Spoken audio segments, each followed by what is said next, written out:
नमस्कार सर्वांना. श्री स्वामी समर्थ. तुम्हा सगळ्यांचं आपल्या चॅनलमध्ये खूप खूप मनापासून स्वागत आहे. आजचा दिवस तुम्हाला खूप छान आनंदाचा जाऊ दे हीच महाराजांच्याकडे प्रार्थना करते आणि आजच्या व्हिडिओला सुरुवात करूया. तर आजच्या व्हिडिओमध्ये आपण स्वामी चरित्र सारामृताचे जसे आपण 108 पाठ करतो किंवा 108 पारायण करतो त्याच पद्धतीने तसेच पारायण करायचे, पण थोडेसे वेगळे, थोडीशी एक त्यात अजून एक सेवा करायची आहे. जी सेवा अगदी तुमचं म्हणजे म्हणतो ना की एखादा घोर आपल्याला लागलेला आहे, एखाद्या गोष्टीची चिंता लागलेली आहे, काळजी लागलेली आहे. आता एखादी असं संकट असतं की त्या संकटातून आपण कधी बाहेर पडू असं आपल्याला सतत म्हणजे चिंता लागलेली असते, घोर लागलेला असतो.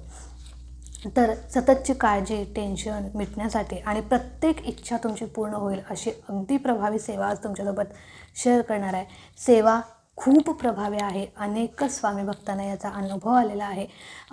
तुम्ही ही नक्की करून बघा. सेवा कशी करायची ती अगदी डिटेल व्हिडिओमध्ये मी सांगणार आहे, त्याच्यामुळे व्हिडिओ शेवटपर्यंत नक्की बघा. याचे नियम काय, याचे अटी काय सगळे सांगणार आहे, त्याच्यामुळे व्हिडिओ शेवटपर्यंत नक्की बघा. तर कारण बऱ्याच वेळेला काय होतं की तुम्ही व्हिडिओ पूर्ण बघत नाही, त्याच्यामुळे त्याच कमेंट्स येतात की ताई मग सेवा केल्यावर काय करायचं, मग नैवेद्य दाखवायचं का, मग मांसाहार पाळायचा का. तर हे जे काही आहे ते व्हिडिओमध्ये सांगितलेलंच असतं, पण व्हिडिओ फास्ट मोडवर टाकून बघा, पण पूर्ण बघा व्हिडिओ. कळलं? तर चला आजच्या व्हिडिओला सुरुवात करूया. तर ही कुठली सेवा आहे तर बघा, ही सेवा आहे स्वामींची 108 पारायणच म्हणू आपण, पण अजून एक सेवा त्यामध्ये मी सांगणार आहे. जी सेवा तुम्ही यासोबत केला तर 100% तुमची जी काही इच्छा आहे, अर्थात आपण 108 पारायण ज्यावेळी करतो त्यावेळी महाराज आपल्या कुठलीही इच्छा पूर्ण ठेवत नाहीत, पण ह्या सेवेने तुमच्या आयुष्यातलं संकट त्वरित निघून जातं. पण फक्त सेवा मनापासून करावी, सातत्य सेवेत असावं. तर बघा, ही सेवा करत असताना अगदी साधी सोपीच सेवा आहे. पर तुम्ही कुठल्या दिवशीपासून चालू करणार हे तुमच्यावरती आहे. तुम्ही कोणत्याही गुरुवारपासून देखील ही सेवा चालू करू शकता. आता त्याच्या आदल्या दिवशी तुम्हाला म्हणजे आता समजा गुरुवारी तुम्ही सेवा चालू करणार आहे, तर आदल्या दिवशी तुम्हाला महाराजांच्या केंद्रात मठात जायचं, नारळ, खडीसाखर, अगरबत्ती वगैरे या गोष्टी घेऊन जायचं. तिथं महाराजांना ते अर्पण करायचं. महाराजांना विनंती करायची, प्रार्थना करायची की महाराज उद्यापासून मी तुमच्या या सेवेला सुरुवात करतो आहे. आणि तुम्ही कशासाठी ही सेवा करताय, मग नोकरीसाठी असेल किंवा काय म्हणतो आपलं विवाहासाठी असेल किंवा घटस्फोटासंबंधी काही तुमचे इश्यू असतील किंवा घरातल्या काही भांडण तंटे, काही पण आजारपण असेल, काही पण असू दे, त्या सगळ्यावरती मी माझ्यासाठी ह्या कारणासाठी मी सेवा करतो आहे किंवा करते असं बोलायचं. आणि त्याचं फळ मला लवकर मिळू दे, निर्विघ्नपणे माझ्याकडून ही सेवा होऊ दे अशी तुम्ही स्वामींना प्रार्थना करायची आणि निघून यायचं. आता तिथून आल्यानंतर गुरुवारपासून म्हणजे दुसऱ्या दिवशीपासून आपल्याला सेवेला सुरुवात करायची आहे. तर आता ह्यासाठी कुठलीही सेवा करत असताना महाराजांचं अधिष्ठान आपल्या घरामध्ये असणं खूप गरजेचं आहे. छोटासा किंवा छोटी मूर्ती आपल्या घरात असावी, खूप चांगलं असतं. महाराजांचा एक आशीर्वाद, पाठबळ आपल्यावरती राहत असतं, त्याच्यामुळे एक छोटा फोटो असावा. तर गुरुवारच्या दिवशी तुम्ही सेवा चालू करणार आहे, तर त्या दिवशी महाराजांच्या मूर्तीवरती अभिषेक वगैरे करून पंचोपचार पद्धतीने पूजा करून घ्यायची आणि त्याच्यानंतर तुम्हाला डायरेक्ट सेवेला सुरुवात करायची. आता ही सगळी म्हणजे सेवा पंचोपचार पद्धतीने करून झाल्यानंतर स्वामीचरित्र सारामृत हा जो ग्रंथ आहे तो तुमच्याकडे असायला हवा. बघा, हा स्वामीचरित्र सारामृत ग्रंथ आहे. तर दिंडोरी प्रणित केंद्रामध्ये तुम्हाला मिळून जाईल, ॲमेझॉनवरती मिळून जाईल. बऱ्याच असे अजून कितीतरी स्वामी भक्त आहेत ज्यांच्याकडे हा ग्रंथ नाही आहे, पण हा ग्रंथ तुम्ही घ्या. तुमच्या आयुष्याचं सोनं होईल, तुमच्या आयुष्याचं कल्याण होईल, तुमची प्रत्येक इच्छा पूर्ण होईल या एवढ्या छोट्या ग्रंथाने. खूप खूप ताकद आहे या ग्रंथात. महाराजांचा आत्मा यामध्ये बसलेला आहे. आपण जेवढं जास्त हा ग्रंथ वाचू तेवढे महाराज आपल्याला कळत जातात, आपण महाराजांच्या जवळ जातो. म्हणून गुरुमाऊली नेहमी सांगतात की रोज स्वामीचरित्राचे 3 अध्याय जो वाचतो त्याच्या आयुष्यात कधीच कुठलं संकट येत नाही. तर आता हा ग्रंथ आपल्याला रोज वाचायचा आहे. म्हणजे आता या ग्रंथामध्ये 21 अध्याय आहेत. पूर्ण ग्रंथ अगदी छोटे छोटे अध्याय आहेत. ग्रंथच बघा केवढा छोटा आहे. 21 अध्याय आहेत. 21 अध्याय आपल्याला पूर्ण वाचायचे आहेत. मग आता तुम्ही कधी वाचता तर देवपूजा झाल्यानंतर पण ही सेवा करू शकता किंवा जसं तुम्हाला टायमिंग जमेल दिवसभरात तसं सेवा करू शकता. कळलं?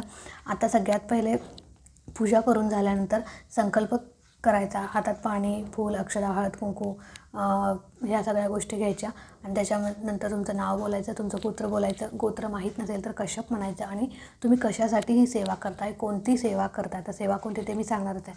त्या सेवेचं नाव बोलायचं आणि कुठली इच्छा पूर्ण होण्यासाठी, नोकरी, विवाह, संतती काही पण असो, ती इच्छा पूर्ण होऊ दे म्हणून संकल्प सोडायचा. महाराजांना सांगायचं की महाराज 108 दिवसाची मी ही सेवा करतो आहे. आणि ही सेवा तुम्ही 108 दिवसच नाहीत तर 51 दिवस करू शकता, 21 दिवस करू शकता, 11 दिवस करू शकता, कितीही दिवसाची तुम्ही ही सेवा करू शकता.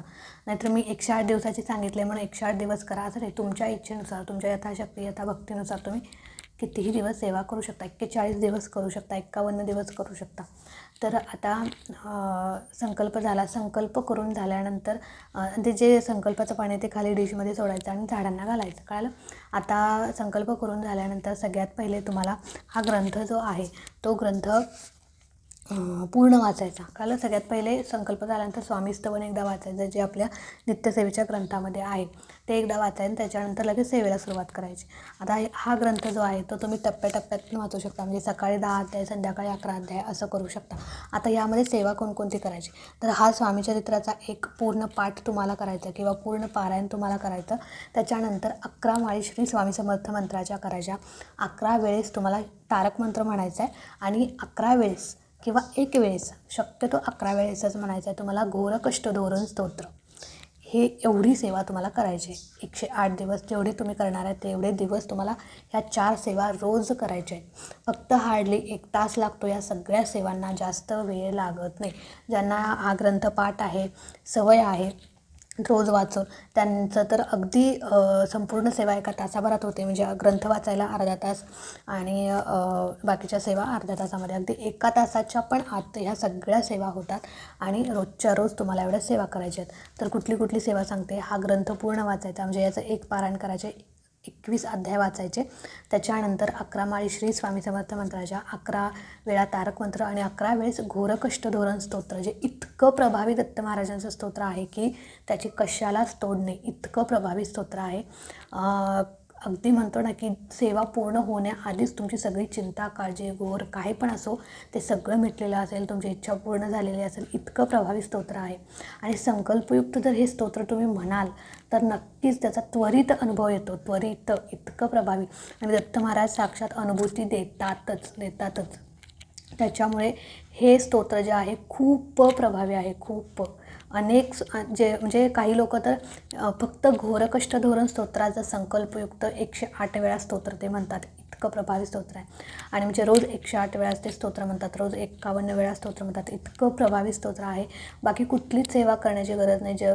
म्हणजे तुम्ही जर ही सेवा कराल तर तुमचं जे पण संकट आहे, कुठलंही व्हॉटेवर काही असं तुमच्या आयुष्यात अडचण, दुःख, काही पण अपूर्ण इच्छा, त्या सगळ्या या सेवेने पूर्ण होतील. इतकं प्रभावी ही सेवा आहे.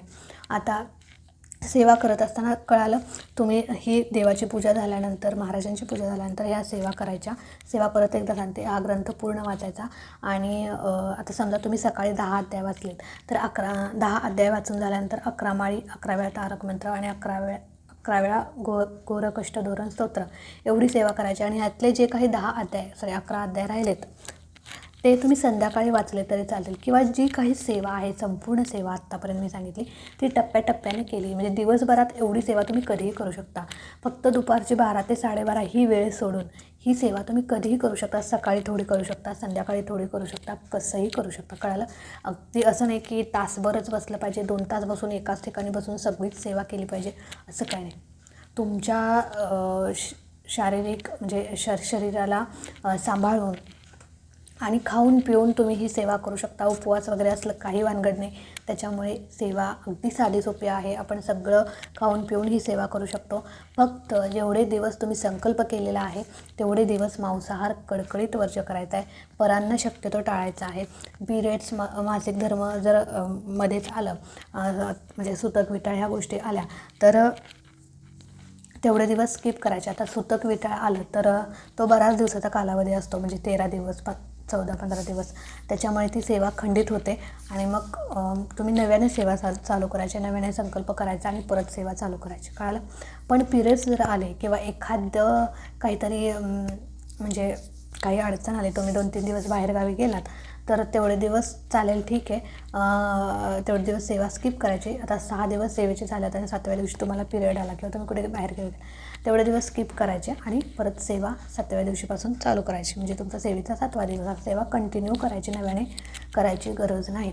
आता ही सेवा मी सांगितलं की टप्प्याटप्प्याने करायची. मांसाहार ताई आमच्या घरात आणतात, ते आणू देत, खाऊ देत, पण तुम्ही सेवा करताय तर तुम्ही 108 दिवस 51 जेवढे दिवस तुम्ही सेवा केला तेवढे दिवस अजिबात खायचा मांसाहार करायचा नाही.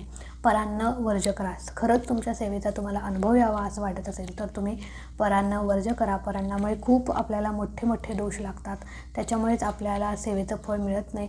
आयुष्यात खूप दुःख येतात, संकट येतात. बघा, प्रत्येक लोक आपल्या चांगलाच विचार करतो असं नसतं. त्याच्यामुळे म्हणजे आपले चिंतक जसे असतात तसे आपले वाईट चिंतणारेही लोक असतात. त्याच्यामुळे परान्न शक्यतो टाळा. ज्यावेळी खरं तर ज्यावेळी सेवा चालू असते ना त्यावेळी तर परान्न घ्यायचंच नाही. त्याच्यामुळे सेवेचं फळ आपल्याला पूर्ण मिळत नाही. सेवा करत असताना धूप दीप अगरबत्ती कधीही सेवा करा.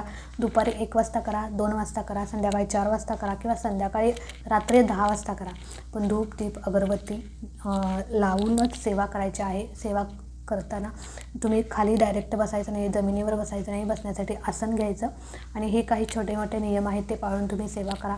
तुम्हाला नक्की सेवेचं फळ मिळेल. 100% तुम्हाला या सेवेची अनुभूती येईल, यात काही शंका नाही. आता अजूनही काही तुमचे प्रश्न असतील तर नक्की विचारा. आता एका ताईंची परवा व्हिडिओला कमेंट आली की ताई आमच्या घरात सेवा केलेली चालत नाही, म्हणजे महाराजांची सेवा केलेली चालत नाही. तर मी म्हणजे त्या ताईंना सेवा करायची इच्छा आहे पण त्यांच्या घरात चालत नाही, तर मग मी माझ्या रूममध्ये बसून सेवा केली तरी चालेल का? तर हो, तुम्ही रूममध्ये बसून सेवा केली तरी चालेल, पण अंथरुणावरती बसून किंवा तुम्ही जे काही अंथरूण बेडवर वगैरे बसून सेवा करू नका. रूममध्ये करा, पण फरशीवरती छोटीशी सतरंजी अंतरा, ती धुतलेली स्वच्छ असावी आणि त्याच्यावरती बसून तुम्ही सेवा करू शकता. बघा, आपलं मन पवित्र असलं आणि मनातला भक्तिभाव महत्त्वाचा आहे. तुम्ही कुठे बसता, कुठे नामस्मरण करता हे महत्त्वाचं नाही, फक्त मनातला भक्तिभाव, शुद्ध भाव महत्त्वाचा आहे. तुमच्या सेवेत सातत्य पाहिजे, नाहीतर 1 दिवस सेवा केला, 4 दिवस सेवा केला नाही, याचा काही उपयोग नाही. त्याच्यामुळे सेवेत सातत्य ठेवा. उगाचच सेवेत खंड पाडू नका तुम्ही. कळालं? एखाद दिवसच तुम्ही कुठे बाहेर गेलाय ताई आम्हाला आज शक्य नाही झालं, तर ठीक आहे, तेवढं 1 दिवस ठीक आहे, पण दुसऱ्या दिवशीपासून तुम्ही सेवा कंटिन्यू चालू करा. कळालं? मनात विश्वास ठेवा, नाही या सेवेने माझं चांगलंच होणार आहे, या सेवेने मला जे काही पाहिजे ते मला मिळणारच आहे. त्याच्यामुळे आणि महाराजांना आपण प्रार्थना करायची. आणि खरं सांगू का, ज्यावेळी आपण मनापासून सेवा करतो ना, महाराजांना असं जे काही मनातलं आहे ते सांगतो, त्यावेळी असं एक पॉझिटिव्ह वाईब्स येतात बघा. आणि माझ्या पाठीशी एक मोठी दिव्य शक्ती आहे आणि त्यावेळी खरंच तुम्हाला असं मनापासून वाटेल, त्यावेळीच महाराजांपर्यंत तुमची सेवा पोहोचलेली आहे. लक्षात घ्या, तुम्ही जी पण सेवा करताय ती महाराजांच्यापर्यंत पोहोचतेच आणि महाराज आपलं चांगलंच करतात. आणि खरं तर एखाद्या वेळेस काही त्यांच्या कमेंट, ताई आमची सेवा पूर्ण झाली नाही, पण आम्हाला असं झाली, पण आम्हाला अनुभव आला नाही. बघा, प्रत्येकाचे भोग, प्रत्येकाचे कर्म वेगळे असतात. कर्माचा हिशोब झाल्याशिवाय महाराजही काही करू शकत नाहीत. फक्त आपलं काम काय आहे, सेवा करत राहणे. आणि ज्या अर्थी तुम्ही सेवा करताय, आता ही सेवा तुम्ही चालू केला, आता माझा व्हिडिओ तुमच्यासमोर आला, तुम्ही ही सेवा चालू केली, मी निमित्त मात्र आहे, पण करता करविता ते आहेत. लक्षात घ्या, तुमच्यासमोर हा व्हिडिओ येणं, ही सेवा तुम्हाला करावीशी वाटणं, ही त्यांची इच्छा आहे. लक्षात घ्या, मी निमित्त मात्र आहे. बऱ्याच ताई मला असं म्हणतात की ताई तुमच्यामुळे माझं चांगलं झालं, तुम्ही सांगितली सेवा आणि मला हा अनुभव आला आणि मला मुलाला नोकरी लागली किंवा मला प्रेग्नेन्सी राहिली जे सेवा केल्यामुळे, असं वगैरे बऱ्याच कमेंट्स येतात मला. पण सगळ्याच लोकांना किंवा सगळ्याच ताईदादांना मी सांगू इच्छिते की मी कोणीही नाही, किंवा माझ्यासारखे अजून काही स्वामी भक्त आहेत जे सेवा शेअर करतात, सांगतात. आपण सगळे, म्हणजे आम्ही सगळे निमित्त मात्र आहोत. फक्त करता करविता महाराज आहेत, त्यांची इच्छा आहे कुठेतरी हे सगळं तुमच्यापर्यंत पोहोचावं. आणि ज्या अर्थी तुमच्यासमोर हा व्हिडिओ आला त्या अर्थी महाराजांची इच्छा आहे की तुम्ही नक्की ही सेवा करावी. पण सेवा करत असताना तुमचंही मन तितकं पवित्र असावं, मनापासून तुम्ही सेवा करावी. कळालं? तर चला, आजचा व्हिडिओ तेच एंड करते. आणि सेवा पूर्ण झाल्यानंतर 108 दिवस 51 जेवढे दिवस तुम्ही सेवा केला आहे, ती सेवा पूर्ण झाल्यानंतर 51 दिवस तुम्ही सेवा केला आहे, सेवा पूर्ण झाल्यानंतर म्हणजे सेवा पूर्ण झाल्या, 51 दिवसाची सेवा पूर्ण झाली, त्याच्यानंतर येणाऱ्या गुरुवारी परत नारळ, खडीसाखर, अगरबत्ती या सगळ्या गोष्टी घेऊन केंद्रात जायचं. तिथं महाराजांना सांगायचं की महाराज म्हणजे आपण सेवा रुजू करायला जायची. कळालं? महाराजांना सेवा रुजू करायला जायची. महाराज माझी ही सेवा पूर्ण झाली आणि तुम्ही निर्विघ्नपणे पूर्ण करून घेतली आणि अशीच सेवा माझ्याकडून करून घ्या. तुमचा आशीर्वाद माझ्या पाठीशी असू दे अशी महाराजांना प्रार्थना करायची आणि निघून यायचं. कधी? सेवा पूर्ण झाल्यानंतर. कळालं? तर चला आजचा व्हिडिओ तेच एंड करते. आवडला असेल तर नक्कीच लाईक करा, शेअर करा. चॅनलवरती नवीन असाल तर चॅनलला सबस्क्राईब नक्की करा. भेटू अशाच एका नवीन व्हिडिओसोबत, नवीन सेवेसोबत. तोपर्यंत खुश राहा, आनंदी राहा आणि सगळ्यात महत्त्वाचं स्वामींची सेवा करत राहा. श्री स्वामी समर्थ.